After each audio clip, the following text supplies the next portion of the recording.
Everybody. Pastor Brandon here, and I've got two amazing people, friends, family, part of our church and church family, and two incredible people that Meredith and I have always loved and admired, and we wanted to just have a authentic, real, transparent conversation around giving, tithing, and how we make that part of our life. And I'm working on this theory that it's rarely an issue of want, um, although that does have to be considered.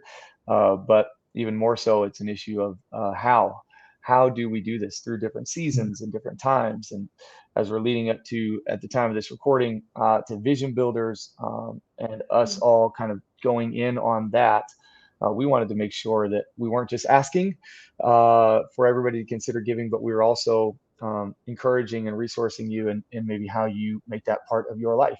So, Will and Claire, thank you guys so much for joining me tonight to have this conversation and to be open about something that some people, not always the easiest thing to talk about. So, thank you guys for jumping on, and I'll just jump right in.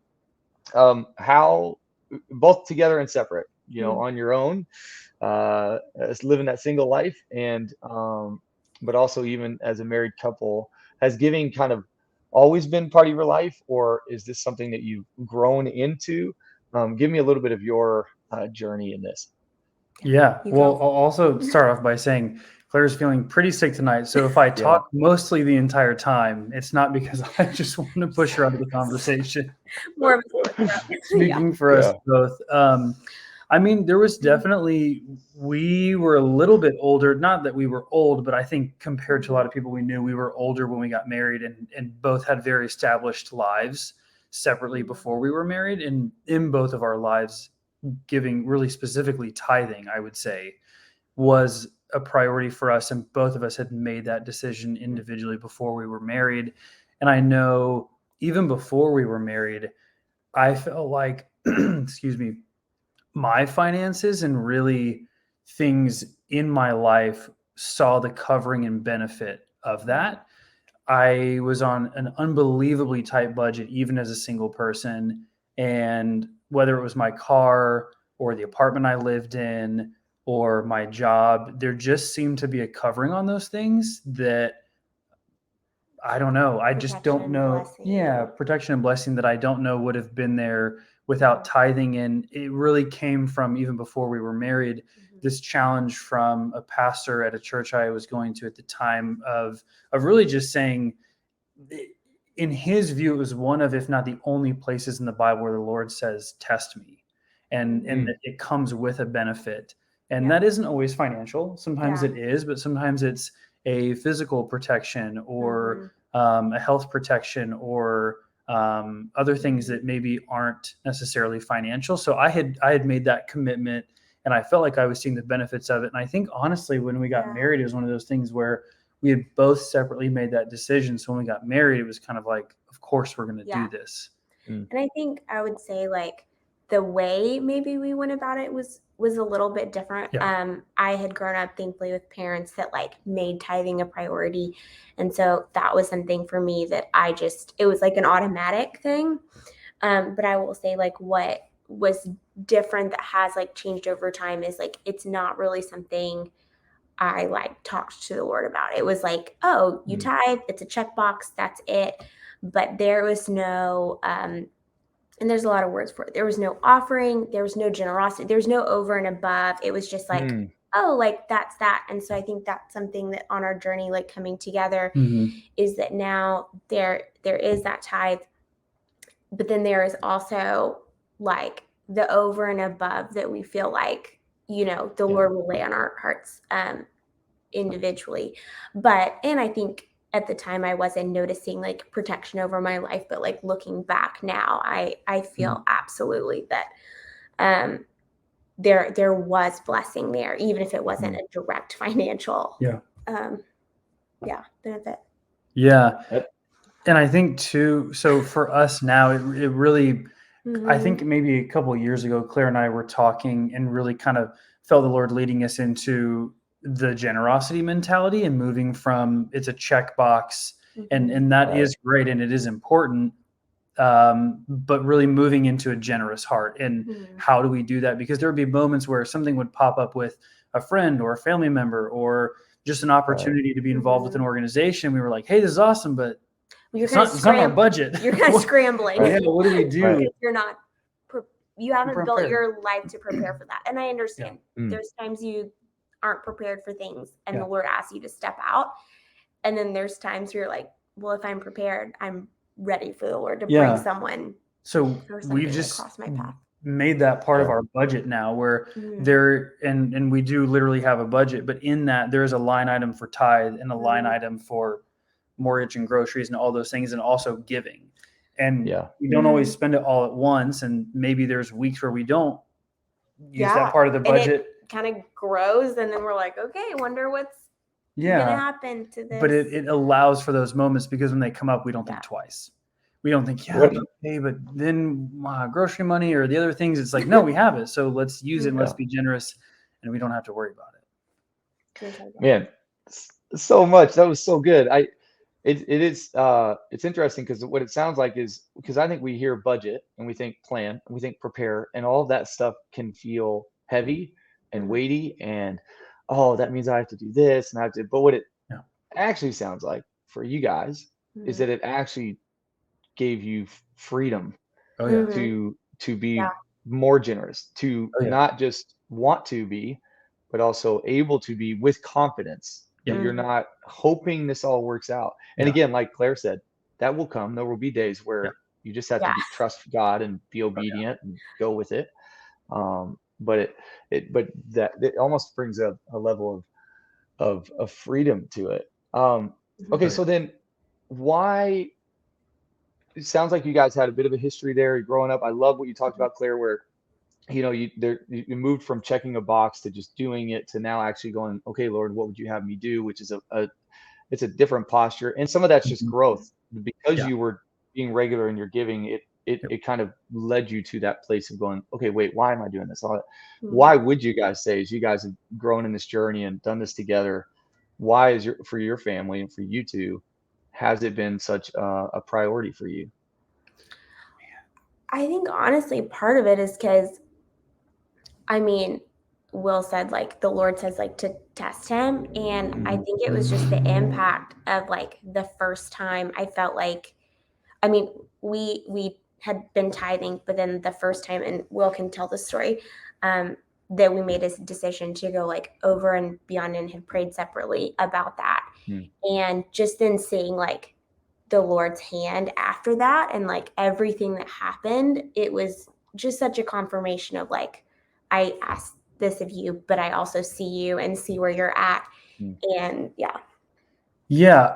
I'll tell the story, but I'll also preface it with it's genuinely hard for me to put into words an answer to that, because I feel it's so important, but it's so important in a way that's hard for me to just sum up nice and neat, because it's impacted our lives. Like Claire said, looking back, there were so many times or just things in our life that I think, and just believe deep down, like that was a covering of our finances, or that was a covering because of the way we've been generous, the way we've tithed. But there was a specific moment, maybe the first 6 months we were married, or first 8 months we were married, where the church we were going to was doing honestly something similar to what you've been talking about with Vision Builders, where they said, hey, we have our normal tithe and giving that comes into the church, and we have a general idea of what to expect. But each year there's a time throughout the year where we want to really ask the Lord, hey, what is the church going to give, and what can we do above and beyond that, and really make a separate impact and do something special this year? And the pastor encouraged everyone in a similar way to you have, go home and pray about it. I'm not going to ask for a number. We're not going to try and hit a goal. Just go home and pray. And over the next couple of weeks, we'll ask you to commit to the next 12 months of what the Lord has laid on your heart, and we'll kind of budget off that. And we went home, and we'd never done this before. I'd never done it individually. So it was a little weird in the first year of marriage. We hadn't known each other as long to say, all right, you pray about it and I'll pray about it. And like, hope we have the same number. Otherwise, it's going to be weird. And I do want to say just like a note on that. Like that was kind of the beginning of like my journey of like really learning to listen to the Lord. And so I just wanted to say, like, it was not glamorous by any means. Like, this was not a, you know, I prayed and I sat down with my pen and paper and like, it just was like, a big moment. No, it was like, kind of like I prayed about it and it just would keep praying. There's like, okay, I don't know what's supposed to happen. And it was just like, I was driving on like my commute one day and all of a sudden it was just like almost like a thought or like popped into my mind, but it just felt a little bit less of me and more like from the Lord. And so, but I'm like, this was not the moment I was asking the Lord. It wasn't even the moment I was like sitting down waiting to hear. It was like during my daily as I'd been asking, and then just time of like quiet of like in the car. So yeah, and I think for me too, similar. Just as I'm praying about it and going through my week, there was like a number and a thought that just kind of kept coming in my head that I felt like that seems like a very large, generous number that I don't think I would just suggest for us. Right. This would not be my idea. Yeah. No, and at the time we were living off just my income. We had just gotten married. Claire went freelance, and we were living in a little studio apartment, and the number that we came back with was basically our tithe. So it was giving 20% for the year instead of 10%, which again, at the time for us was pretty wild. And when we broke down, okay, if we give that over the next 12 months, here's what that means for our monthly budget. And we didn't do that in the moment though. I did, but looking back, there must have just been a blindness from the Lord that he provided, because I think if I had actually looked at what that means, I'm like, how do we even live like this? And at the end of the year, I still think we wouldn't have hit it. So anyways, we commit to that, and we really just felt like this is what the Lord's asking us to do. This is wild, but let's step out in faith and do it. And before the end of the year, the Lord had returned that number fivefold back to us in income. Yeah, in income with him, and just like blessing on like his career, and which is pretty wild. And we weren't expecting it, but it was just a moment of, I think the Lord knew there's many ways that he can confirm what he says and bless us. But he knew, at least in that time, and he hasn't done that since, but in that moment, he knew we would see that as confirmation. Huge confirmation from the Lord. So it was a pretty wild experience for us, but I think it was so wild that then from that moment on, it was like, if we need to add a little bit extra to the budget or whatever it is, like, it is very easy in the small things to be generous and to build it in when the Lord's been so clearly faithful in large things. And I feel like we've seen the Lord's heart teaching us, because then the next time that came around for us to do the same thing, the number from the Lord was the same as the last number, but the way we gave it was different, which was not releasing it over a year, but saying, trust me, I want you to release this all at one time. Yeah. And so I just felt like for us, it was like, okay, Lord, you're teaching us to trust you, but like in different ways. And it really has built that trust that like when he asks us to like open our hands and release, that like it's going to be okay. Like, we don't know how it's going to be okay, but it's going to be okay. Yeah. And last time we did that, there wasn't a crazy return. It was like, okay, Lord, instead of giving it over a year, we gave it in a lump sum, and okay, great. Like, we just trust that even if we don't see it, that there's still a blessing, or that we're just being faithful and we're not doing it to get something. And if we don't see anything, we still just trust that we're being obedient. Yeah, I mean, if honest, it almost sounds like that's kind of what growth sounds like, right? Yeah. There's a point at which I'm not going to have to tell my kids to brush their teeth anymore. You know, there's this kind of maturation, and I think there's this grace of God that just kind of lets you, all right, hey, like, honestly, I'm shaping you as much as I'm building anything. I'm shaping you. I'm shaping people to be generous, to live freely, to be able to answer need and respond to situations. And more than anything, I'm training you in a way to be like Christ in the earth, right? To be able and willing and whenever needed. And I love it. I love hearing the stories. I think it's really cool, because I'm hard pressed to find people who decided to live that way and to orient their life around faith and trusting God where giving and prayer, all of those run together. They're in the same stream. You got to trust the Lord. I'm going to pray because I don't know if I can do it all. I'm going to give because I don't know if I'm going to trust him in these things. And I've yet to find people who've made that a decision, even if there's rough patches and tough moments, that are regretting it, that are frustrated with what it shaped them into. Let me ask, just to kind of close out, and I know we could talk for a while. You guys are you're brilliant. You're amazing. I think I want to finish with 2 questions. One would be, in this kind of a moment where as a church, we're kind of going, hey, what does it look like to commit to giving regularly? And what does it look like to go above and beyond? How does it look like for you guys to, and you kind of hinted at kind of how you guys do it. But what does that look like for you? And then I think the last thing I would want to ask is just, in those kind of decisions, when life is throwing a curveball at you, when you're doing a remodel that took 6 months longer than you thought, or when that's a true story, when you're having a baby, when you're changing jobs, when you're when those moments come, how have you, and maybe why, but how have you kind of stayed true to this kind of commitment? And so first, how does kind of that decision get made, right? How do you guys decide that together? And that maybe you've already answered that. And then 2, in the seasons where it's been difficult or curveballs are coming your way or whatever, how have you guys stayed true to some of that?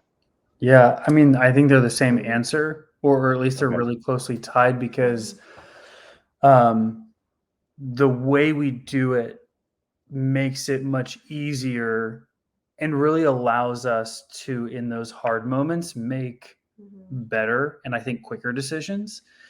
Because the way we do it is, and I mean, I'll spare us all like just me getting on a soapbox, because I've gone from someone who's like, I don't need a freaking budget. Those things are stupid. I hate spreadsheets, to like, we have a budget and that thing is dialed in. And like anytime there's a change in our finances, for better or for worse, Claire and I sit down, we pull back up the budget sheet and we adjust and see, okay, where can we increase, or where do we need to dial things back? And so for us, it's in the budget, both the tithe and being generous. And then for us, it's become automatic to where there was a time, at least for me, where I was like, no, every paycheck, I will intentionally get out my laptop and I will like send the tithe in. And then there was a point where I was like, this is crazy. Like if it's important, I should automate it, and I should make sure that it happens. Like our mortgage is important. I don't say like every time I get paid, I will send the check in for our mortgage. I'll send the money. I'm like, no.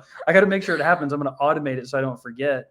Yeah. So it's a part of our budget. And then, I mean, even when COVID hit, Claire's job at the time, she had a pay decrease, and we just went to the budget and we actually removed our fund money first, because it's important. So we said, hey, if we have to dial something back, what do we go to first? And it's not tied. Which is usually the flip of what most people. What's called fund money. I think it's just. I love it. I love it. Most people go the opposite direction, and I don't say this to throw any shade at anybody, that's the thing. But like, I'm going to reduce my tithe, or Well, especially, I mean, again, I think to me, they're the same thing. Like the reason. I wouldn't even say that it was, and maybe it was easy for us, but the reason we were able to do it is because it was in the budget. And if we didn't have one, it would be unbelievably easy to probably just forget. I mean, there were so many times where even in the budget, I forget, and then something will come up and I'm like, wait, we budget for this. Like we have money for this that we've set aside.